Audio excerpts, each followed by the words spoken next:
There was once a cook called Grethel, who wore shoes with red heels, and when she went out in them, she gave herself great airs and thought herself very fine indeed. When she came home again, she would take a drink of wine to refresh herself, and, as that gave her an appetite, she would take some of the best of whatever she was cooking, until she had had enough. "For," said she, "a cook must know how things taste." Now it happened that one day her master said to her, "Grethel, I expect a guest this evening. You must make ready a pair of fowls." "Certainly, sir, I will," answered Grethel.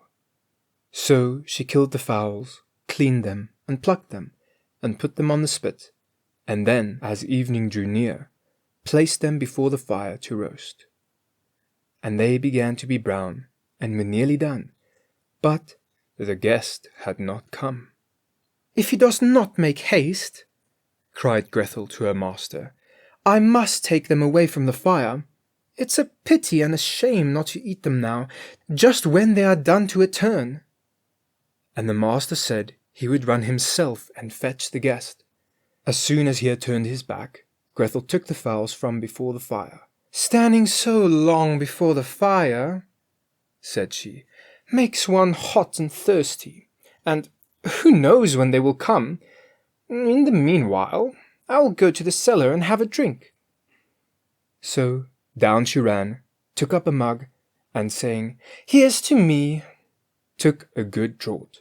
"Ah, one good drink deserves another," she said, "and it should not be cut short." So she took another hearty draught. Then she went and put the fowls down to the fire again, and, basting them with butter, she turned the spit briskly round. And now they began to smell so good that Grethel, saying, "I must find out if they really are all right," licked her fingers, and then cried, "Well, I never! The fowls are good. It's a sin and a shame that no one is here to eat them." So she ran to the window to see if her master and his guest were coming, but as she could see nobody, she went back to the fowls. "Why, one of the wings is burning," she cried presently. "I had better eat it and get it out of the way." So she cut it off and ate it up, and it tasted good. And then she thought, "I had better cut off the other too, in case the master should miss anything." And when both wings had been disposed of, she went and looked for the master, but still he did not come.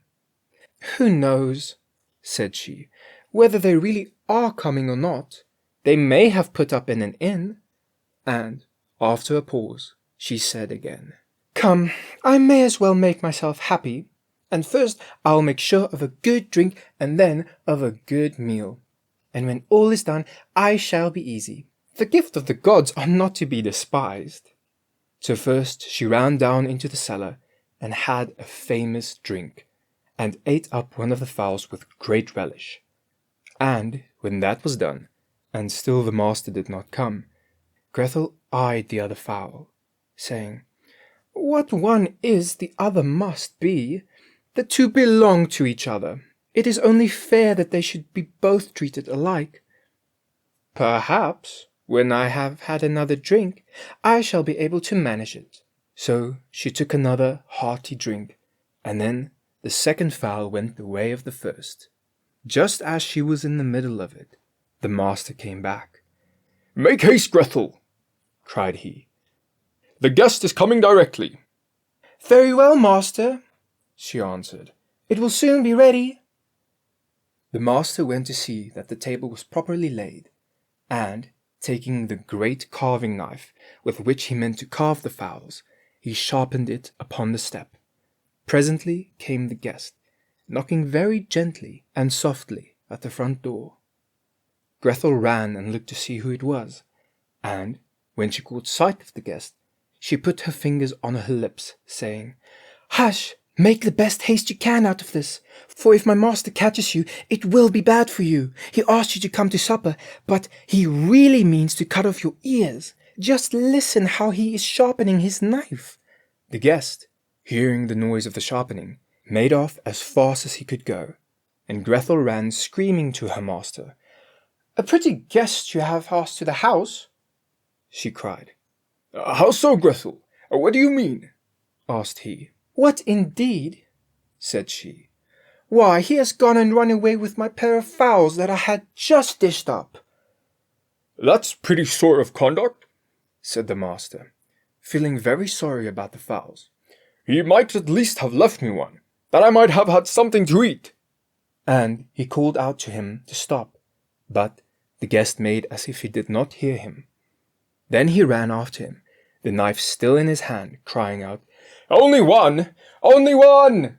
meaning that the guest should let him have one of the fowls, and not take both. But the guest thought he meant to have only one of his ears, and he ran so much the faster that he might get home with both of them safe.